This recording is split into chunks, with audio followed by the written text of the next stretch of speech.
Mes chers amis de Café Évangile, qui aime sa vie la paix, qui s'en détache en ce monde, la gardera pour la vie éternelle. Nous célébrons ce jour la fête de Saint Laurent, diacre et martyr. L'évangile proposé à notre méditation sont des déclarations choquantes de la part du Seigneur. Celui qui aime sa vie la perd, mais celui qui s'en détache la gardera pour la vie éternelle. L'amour et la haine. En aimant notre vie, nous la perdons. En la haïssant, nous la préservons. Qu'est-ce que cela signifie? Chers amis, il faut comprendre que les mots amour et haine ne sont pas utilisés comme nous le faisons habituellement. Dans ce passage, Jésus utilise le mot amour pour désigner l'égoïsme ou l'égocentrisme. Et il utilise le mot haine pour désigner le désintéressement ou le don de soi sacrificiel. Haïr sa vie, se désintéresser de cela du point de vue sacrificiel. En d'autres termes, celui qui est égoïste dans la vie perdra tout à la fin. Mais celui qui est vraiment désintéressé et généreux dans la vie gagnera tout en fin de compte. Et cet enseignement profond de notre Seigneur est difficile à comprendre sans le don de la grâce.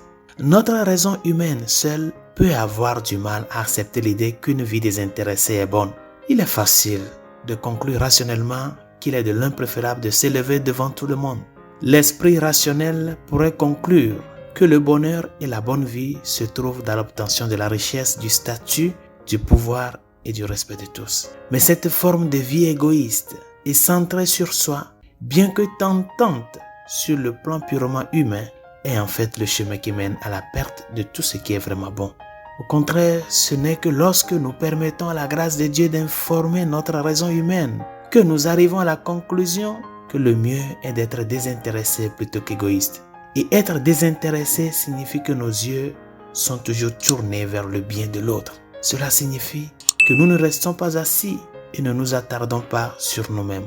Cela signifie que nous nous engageons pleinement au service de Dieu et de notre prochain, quel que soit le prix à payer. Nous devons tout donner au service et à l'amour de Dieu, et c'est le seul moyen pour que Dieu nous rende plus que nous ne pourrions jamais espérer. C'est ce que Saint Laurent a fait de sa vie. Ce grand saint a littéralement renoncé à tout, y compris à sa vie, pour dire oui à Dieu. En tant que diacre de l'église cathédrale de Rome, il était chargé de distribuer des aumônes aux indigents dans le besoin. Au mois d'août de l'année 258, l'empereur promulgua un édit stipulant que tous les membres du clergé devaient être mis à mort. Après la mort du pape, on vint chercher Laurent et avant de le tuer, on lui demanda de remettre toutes les richesses de l'église. Il demanda 3 jours pour rassembler ses trésors et pendant ces 3 jours, il distribua tout ce qu'il pouvait aux pauvres. Puis le 3e jour, il se présente devant le préfet et apporta avec lui, non pas les richesses matérielles de l'église, mais les vraies richesses. Il apporta les pauvres, les estropiés, les aveugles et les souffrants et déclara que l'église était vraiment riche et que les gens qui étaient avec lui étaient les vrais trésors de l'église. Le préfet en colère condamna Laurent à la mort par le feu, ce à quoi Saint Laurent se soumit librement. Résolution de ce jour, le vrai amour est un amour de sacrifice. Demande-toi, examine ta vie, à quoi tu es accroché tellement et qui t'empêche de ne pas t'ouvrir totalement à Dieu, de renoncer totalement à toi pour faire le chemin de la sainteté.